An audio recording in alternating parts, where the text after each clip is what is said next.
নমস্কার প্রিয় দর্শক বন্ধু, দেখছেন কলকাতার সংবাদ বাংলা। আজ বুধবার 9 তারিখ।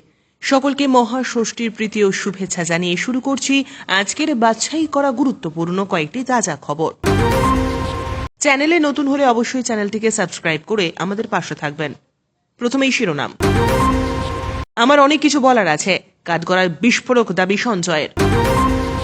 আরজি করে 50 জন সিনিয়র ডাক্তারের গণ ইস্তফা, তীব্রতা বাড়ল জুনিয়র চিকিৎসকদের আন্দোলনেরও। আচমকাই নবান্নে আরজি করের প্রিন্সিপাল, সিনিয়র ডাক্তারদের গণ ইস্তফা মেলেনি, দাবি প্রশাসন সূত্রে। হরিয়ানায় তৃতীয়বার ক্ষমতায় বিজেপি, কাশ্মীর কংগ্রেস ন্যাশনাল কনফারেন্সের হাতে। এই গায়ের রং নিয়ে দাদাসাহেব ফালকে পুরস্কার হাতে মিঠুন, কাঁদলেন অঝোরে। ষষ্ঠী থেকে কেমন আবহাওয়া কলকাতায়? গরমের অস্বস্তি নাকি ফের বৃষ্টি? আবহাওয়ার বড় সড়ো আপডেট। আসছি বিস্তারিত খবরে। পুজোর সঙ্গেই শুরু হলো অভয়াকাণ্ডের বিচার পর্ব। মঙ্গলবার অতিরিক্ত জেলা ও দায়রা আদালতের বিচারকের কাছে সিবিআইয়ের চার্জশিট পাঠানো হয়। এজলাসে হাজির করা হয়েছিল আরজি কর মেডিকেল কলেজ ও হাসপাতালের তরুণী চিকিৎসককে ধর্ষণ এবং খুনের মূল অভিযুক্ত সঞ্জয় রায়কে। বিচারকের সামনে কাঠগড়ায় দাঁড়িয়ে বিস্ফোরক দাবি করল সে। বিচারকের সামনে সঞ্জয় বলে, ঘটনার বিষয়ে আমি কিছু জানি না, আমার অনেক কিছু বলার আছে। তখনই বিচারক বলেন, এখানে বলার জায়গা নেই। সঙ্গে সঙ্গে অভিযুক্ত সঞ্জয় দাবি করেন, আমি কিছু না বললে আমার ঘাড়ে বিষয়টা চাপিয়ে দেওয়া হচ্ছে। তখনই বিচারক বলেন, আমি আপনার আইনজীবীকে বলছি হাজতে গিয়ে আপনার সঙ্গে কথা বলতে। আপনার কথা বলা দরকার, না হলে এই মামলা চালানো যাবে না। 2 মাসের মধ্যে চার্জশিট দাখিল করেছে সিবিআই। এদিন তা অতিরিক্ত জেলা ও দায়রা আদালতের বিচারকের কাছে পাঠিয়ে দেওয়া হয়। এদিন নীল ট্রাউজার, নীল গোল গলা টি শার্টে এজলাসে উপস্থিত হয় সঞ্জয়। উল্লেখ্য, তার হয়ে কোনো আইনজীবী লড়ছে না। তবে আইন বলছে বিচার পর্ব শুরু হলে অভিযুক্তরও আইনজীবী থাকতে হয়। সেই মতো এদিন সঞ্জয়ের কথা শোনার জন্য আইনজীবীকে নির্দেশ দিলেন বিচারক। আপনি কোন জেলা থেকে আমাদের এই ভিডিওটি দেখছেন অবশ্যই কমেন্টের মাধ্যমে জানাতে ভুলবেন না। আরজি কর কাণ্ডে প্রতিবাদ আরও জোরালো করলেন জুনিয়র চিকিৎসকেরা। তাদের সঙ্গে যোগ দিলেন সিনিয়র ডাক্তারদের একাংশ। মঙ্গলবার জুনিয়রদের সমর্থন জানিয়ে সিনিয়রেরা বড় পদক্ষেপ নেন। আরজি কর হাসপাতালের বিভিন্ন ফ্যাকাল্টি অর্থাৎ অধ্যাপকেরা জুনিয়র ডাক্তারদের সমর্থনে প্রতীকী গণ ইস্তফা দেন। জুনিয়র ডাক্তারদের যে দাবি, সেই দাবির সমর্থনে অর্থাৎ দ্রুত হাসপাতালের নিরাপত্তা এবং সুরক্ষার ব্যবস্থা করা, প্রেসিডেন্ট ডক্টর অ্যাসোসিয়েশনকে স্বীকৃতি দেওয়া, নিরপেক্ষ ছাত্র সংসদ ভোট করা, হুমকি সংস্কৃতির অবসান ঘটানো, প্রায় 50 জনের মতো অধ্যাপক মঙ্গলবার গণ ইস্তফা দেন। সূত্রের খবর, এদিন দুপুরেই কলকাতা ন্যাশনাল মেডিকেল কলেজের একাধিক ডাক্তার ইস্তফা দিতে পারেন। এর মধ্যে বিভাগীয় প্রধানেরাও রয়েছেন বলে সূত্রের খবর। জুনিয়রদের আন্দোলনের পাশে দাঁড়িয়ে সরকারের ওপর চাপ আরও বাড়িয়ে এসএসকেএম, এনআরএস সহ একাধিক মেডিকেল কলেজের চিকিৎসকেরাও একই পথে হাঁটতে পারেন বলে খবর। প্রিয় দর্শক বন্ধু, আমাদের খবরগুলি আপনাদের ভালো লাগলে অবশ্যই লাইক করে দেবেন, এতে আমরা আরও উৎসাহ পাব। আচমকা আরজি কর মেডিকেল কলেজ ও হাসপাতালের প্রিন্সিপাল ডাক্তার মানস কুমার বন্দ্যোপাধ্যায়কে নবান্নে তলব। তবে তিনি একা নন, আরও 3টি মেডিকেল কলেজের প্রিন্সিপালকেও নবান্নে তলব করা হয়েছিল। সূত্রের দাবি, হাসপাতালের নিরাপত্তা সংক্রান্ত বিষয় নিয়ে আলোচনা হয়েছে। তবে গণ ইস্তফা নিয়ে রাজ্য সরকারের কাছে কোনো খবর নেই, তাদের কাছে কোনো নথিও নেই। মঙ্গলবার সকালে গণ ইস্তফার পথে হেঁটেছেন আরজি করের 50 জন সিনিয়র ডাক্তার। তবে তারা সাফ জানিয়ে দিয়েছেন, রোগীদের পাশ থেকে তারা সরছেন না, হাসপাতালে থাকছেন, চিকিৎসা পরিষেবাও দেবেন।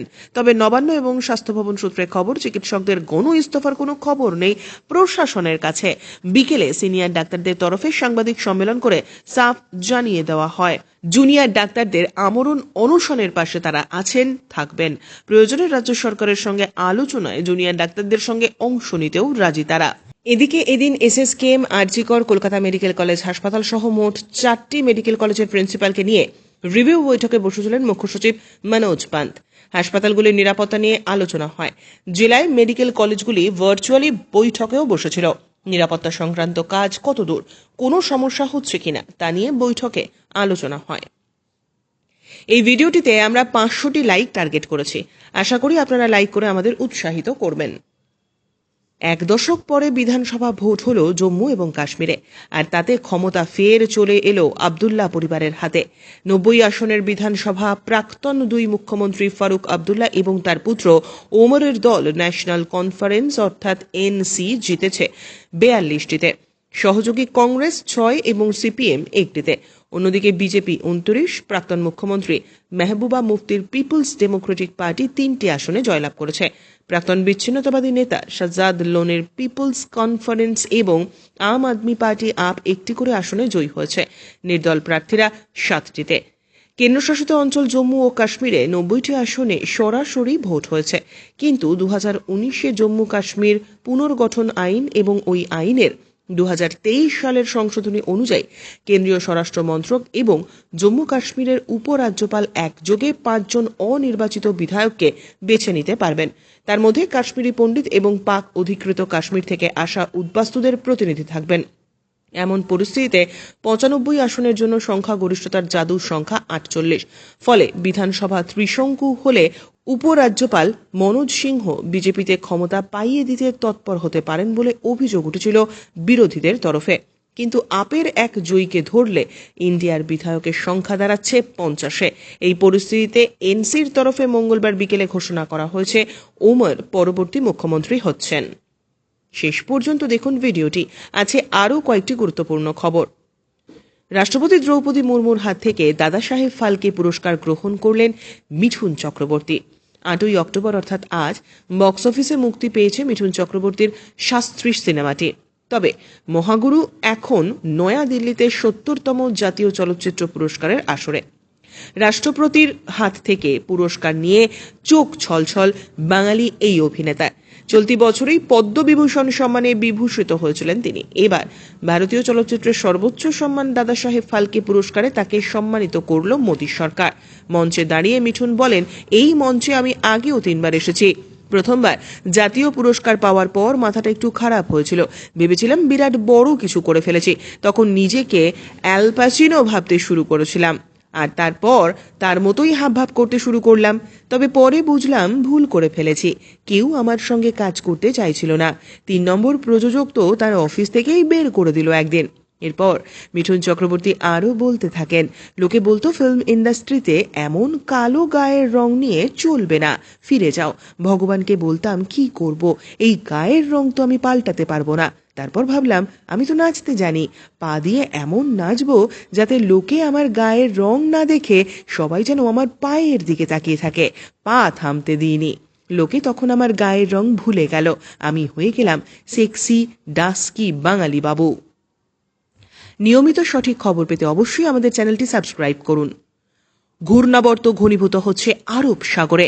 লাক্ষাদ্বীপ এবং সংলগ্ন এলাকায় তৈরি হবে নিম্নচাপ। যদিও এর প্রভাব পড়বে না বাংলায়। ষষ্ঠী থেকে কেমন থাকবে বাংলার আবহাওয়া? আলিপুর আবহাওয়া দপ্তর সূত্রে খবর, মূলত পরিষ্কার আকাশ, কখনো আংশিক মেঘলা আকাশ। তাপমাত্রা স্বাভাবিকের ওপরে থাকবে। বাতাসে জলীয় বাষ্প থাকায় কিছুটা অস্বস্তি থাকবে। বিক্ষিপ্তভাবে খুব হালকা বৃষ্টির সম্ভাবনা।